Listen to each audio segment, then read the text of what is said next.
Bueno, ya salió este nuevo libro, Dinero bajo la mesa, financiamiento y gasto ilegal de las campañas políticas en México, un libro coordinado por María Amparo Casar y Luis Carlos Ugalde, investigadores Leonardo Núñez y Jimena Mata. Ya Luis Carlos había tenido la oportunidad de venir a platicar de este proyecto de investigación y ahora lo invitamos a Luis Carlos Ugalde, analista político, consejero presidente del IFE, para hablar de este libro y de lo que sigue en materia de corrupción, en particular en el tema electoral. Luis Carlos, ¿cómo estás? Hola, Leo, buenas noches. Bueno, pues ya salió el libro, hay que decirlo, está bajo el sello de Grijalbo, y lo que es impresionante es la cantidad de datos que trae. Sí, impresionante. Sí, este libro efectivamente empezó hace 3 años como un proyecto de investigación, nos llevó hacer más de 60 entrevistas con operadores de campo, con candidatos, excandidatos, gobernadores, donadores de campaña, estrategas. Sí. Hicimos investigación también en los informes oficiales del INE de materia de fiscalización. Hicimos un análisis comparativo internacional. Fue un trabajo muy arduo para documentar un tema que ha sido bastante dicho en todos lados, que es cuánto dinero bajo la mesa fluye respecto al dinero legal sobre la mesa. Y básicamente lo que este estudio concluye, entre muchos otros, es que por cada peso que un partido reporta sobre la mesa, que le informa al INE que gastó, hay 25 pesos que no reporta. 25 pesos. 1 a 25. Bueno, y hay que decir que lo que está sobre la mesa es un chorro. Lo que está sobre la mesa es un chorro. Si no mal recuerdo, el año pasado le dieron a los partidos políticos, recuérdame...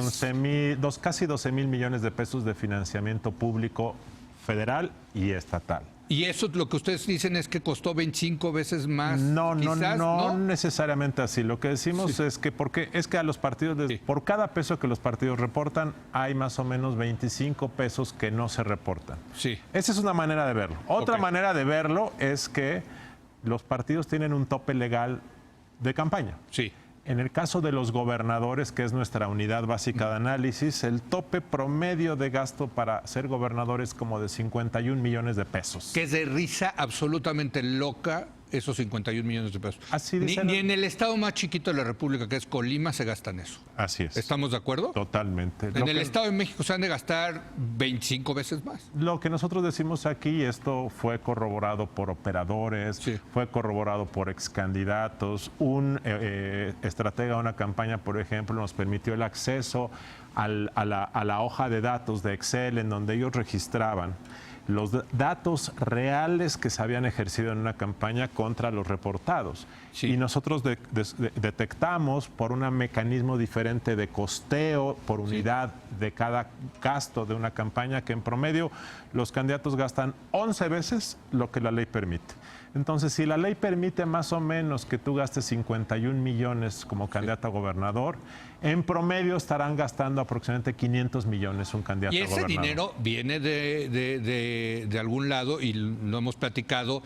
Hay ciertas industrias que son grandes financiadores de este dinero. Por ejemplo, la industria de la construcción. Típicamente los constructores le meten dinero porque saben que al final van a necesitar los permisos de ese gobierno para seguir construyendo. Los constructores, los hoteleros, los taxistas, todos aquellos que requieren, todos aquellos contratistas que le venden al gobierno. Por ejemplo, los que venden equipos de seguridad, los que arrendan automóviles, los que venden uniformes, los que venden computadoras, toda esta industria de contratistas. Son por un lado, los que necesitan permisos del gobierno para operar.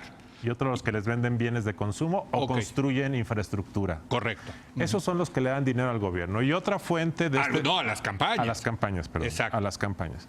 Y otra fuente son los propios gobiernos. Tú eres gobernador, ya vas de salida, quieres comprar impunidad o quieres que tu candidato gane, entonces sacas lana del gobierno. O el gobierno federal quiere desviar dinero para las campañas estatales, lo hace a través, por ejemplo, de esquemas como la estafa maestra, que muy probablemente haya sido un esquema de triangulación para hacer líquido dinero y apoyar campañas del PRI. Ahora, tú y yo hemos tenido esta discusión muchísimas veces. Yo creo que mucho de este dinero se lo roban.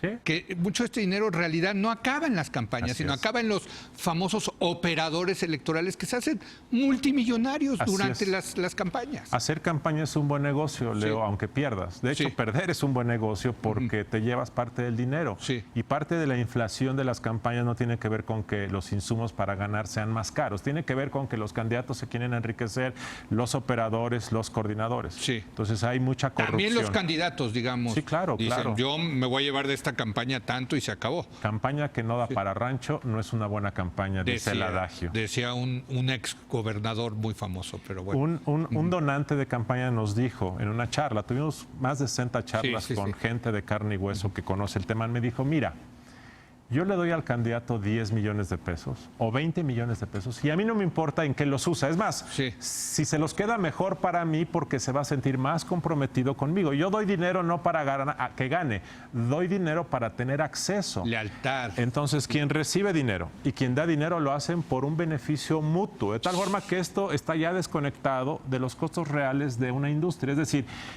hay un problema de encarecimiento de las campañas por la competitividad que ha hecho que se requiera más dinero. Pero el negocio de la corrupción o del acceso es otra parte de la explicación de este Ahora, problema. déjame preguntarte, ¿por qué María Amparo Casar y Luis Carlos Ugalde, junto con 2 investigadores, pudieron conseguir los datos, publicarlos en este maravilloso, magnífico libro, y la autoridad electoral no encuentra ese dinero? Porque, A ver, digo, no, es una sí, pregunta claro. relevante, ¿no te parece? Primero, el libro se llama Dinero bajo la mesa. Sí. O sea que la autoridad no lo puede ver. Bueno, La autoridad pero está- si tú lo llegaste a ver... No, yo no lo vi. A mí me lo... No, a no. nosotros no lo... No. Es decir, fue un mecanismo de investigación Sí. que científicamente es válido, en el cual tú entrevistas a diferentes Sí, actores, sí. haces una radiografía de 360 grados y en un mecanismo de anonimato. Sí. Es decir, aquí están listados quienes entrevistamos, pero no se adjudica a nadie. Sí.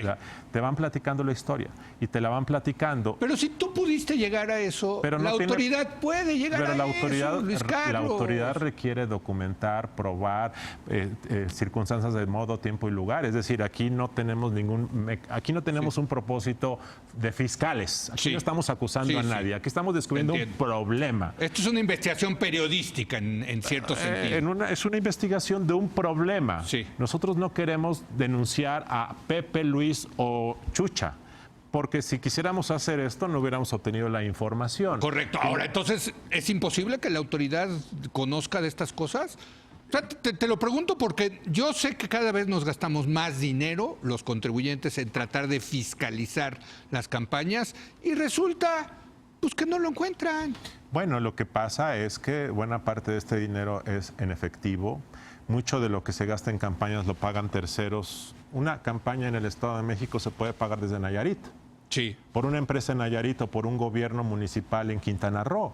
Entonces es dinero que nunca pasa por la tesorería de un partido, es dinero en efectivo, es dinero que nadie ve, nadie escucha. Y eso me lleva entonces a la pregunta, ¿tiene soluciones? Entonces, en este libro nosotros decimos cómo atacar el problema. No va a ser con la fiscalización típica. Sí. Tiene que ser de manera preventiva. El tema central es como en un negocio ilícito. Tienes que romper el statu quo, de quien da y de quien recibe. El que da, si yo soy un donante tuyo, Leo, yo te doy dinero para que tú mañana, siendo gobernador, me pagues con obra pública. Entonces, ¿cómo rompemos este quid pro quo? Sí. Bueno, la manera de romperlo es que yo ya no tenga seguridad de que tú me vas a poder pagar. Entonces, si yo te doy 10 millones de pesos, el día de mañana a lo mejor tú ya no me vas a poder dar la obra pública porque la ley es más estricta, porque hay más competencia, porque hay más transparencia. Si rompemos la asignación directa de obra pública o de contratos, rompes una parte de la lógica del juego. ¿Qué otra manera? Como en el narcotráfico. Si tú quitas armas del negocio, reduces el daño potencial de los narcotraficantes. Aquí se trata de efectivo. Si tú reduces el uso de efectivo en una economía, y hay maneras para hacerlo, fiscales, de bancarización de operaciones de gobierno, reduces la capacidad de las trampas por debajo de la mesa. Bueno, hay una que han hecho en la India que es quitar los billetes de alta denominación. Bueno, Entonces, en lugar de que 10 millones lo hagas en una cajita, pues necesitas 26 cajitas, ¿no? Aquí hablamos del problema logístico que significa conseguir 100 millones de pesos en efectivo para el día D, que es el día de la campaña, donde tienes que distribuir dinero. Si lo reduces la capacidad del uso efectivo limitas el problema. Otro tema, voto obligatorio. El clientelismo, que es uno de los gastos más grandes en efectivo en una campaña, se reducirían muchísimo si todo el mundo estuviera obligado a votar. Cuando tú inviertes en clientelismo es porque dices, voy a ganar 2, 3 puntitos con compra del voto, movilización en taxis. Si todo el mundo va a votar, el ejercicio pierde lógica, pierde sentido. Ese es otro tema. Entonces, aquí hay medidas muy puntuales en donde puedes acotar el problema. Si no se hace esto pronto, Leo, corremos el riesgo de que la corrupción siga su juego. El nuevo gobierno trae la idea de López Obrador de que como él es honesto, todo el mundo va a ser honesto.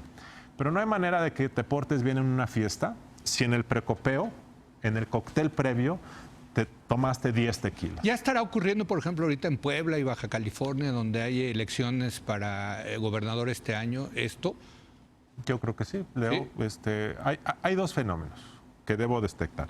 Uno es que López Obrador, por su empuje y porque llevaba 12 años en campaña, es probable que haya gastado en términos comparativos y proporcionales menos que sus adversarios. Sí. Y es muy probable que el año pasado los candidatos de Morena en general hayan gastado menos porque muchos ganaron sin hacer campaña. Sí, los jaló el voto López Obrador. Y las encuestas en Baja California y en Puebla iniciaron con los candidatos de Morena muy arriba. Entonces uno podría suponer, si no hay competencia, es necesario menos dinero. Pero hay otro fenómeno. Mucha gente da dinero a campañas no por ayudar a ganar, sino por tener acceso. Desde ahorita compran ese acceso, esa lealtad. Si tú eres candidato a diputado local o alcalde de Morena o del PAN o del PRI, ¿qué importa si López Obrador es un hombre santo y lo que a ti te importa es hacer negocio local? Sobre todo a nivel local, claro. Y dos, los números muestran que en Puebla y Baja se están cerrando los números, no para ser muy competida, pero en el futuro, Leo, en el futuro la política es una cuestión de acceso y desafortunadamente de negocio. Si no se arregla el sistema de financiamiento de campaña, si no se combaten las fuerzas de esto, Morena va a acabar en el mismo negocio que los otros. Me quedan 30 segundos y eso es lo que te quería preguntar, porque al final del día, el julio del año pasado, ocurrió un verdadero tsunami electoral. Ha cambiado el régimen político mexicano, los partidos políticos ya no eran lo que eran anteriormente, tenemos un partido prácticamente hegemónico. ¿Este cambio, este tsunami, va a cambiar el dinero bajo la mesa? ¿Cómo lo ves hacia futuro? Primero, como en la época hegemónica del PRI, si hay un partido hegemónico, pues no hay competencia y por lo tanto requieres menos inversión en dinero. Okay.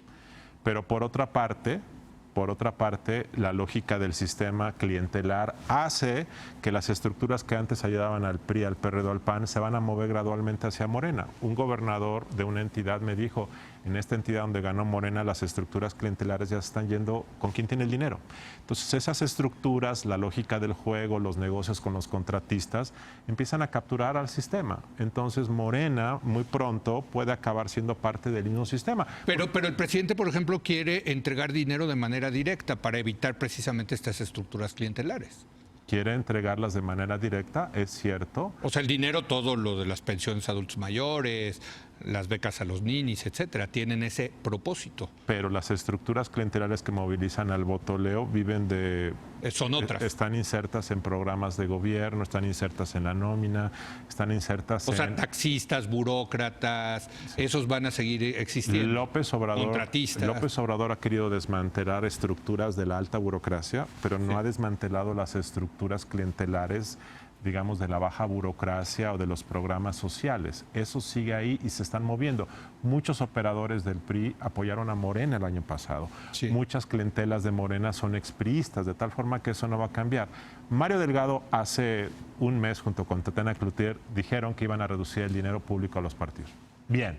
Pero si no se piensa este tema del problema real, que es el dinero que fluye bajo de la mesa, que no tiene nada que ver con dinero del INE, es otro tema, no vamos a resolver el problema de la corrupción en México. Pues Luis Carlos, muchas felicidades a ti, a nuestra amiga María Amparo Casar, a los investigadores Leonardo Núñez, Jimena Mata, por este libro Dinero bajo la mesa. Ya está a la venta, está bajo el signo de Grijalbo y de verdad que es una investigación impresionante con unos números y de verdad vale mucho la pena nada más para ver el tamaño del problema del que estamos hablando. Gracias. Gracias, Leo. Gracias. Hacemos una breve pausa. Va a estar con nosotros nuestro experto en materia internacional, Mauricio Mechulam, para examinar los resultados de las elecciones en España.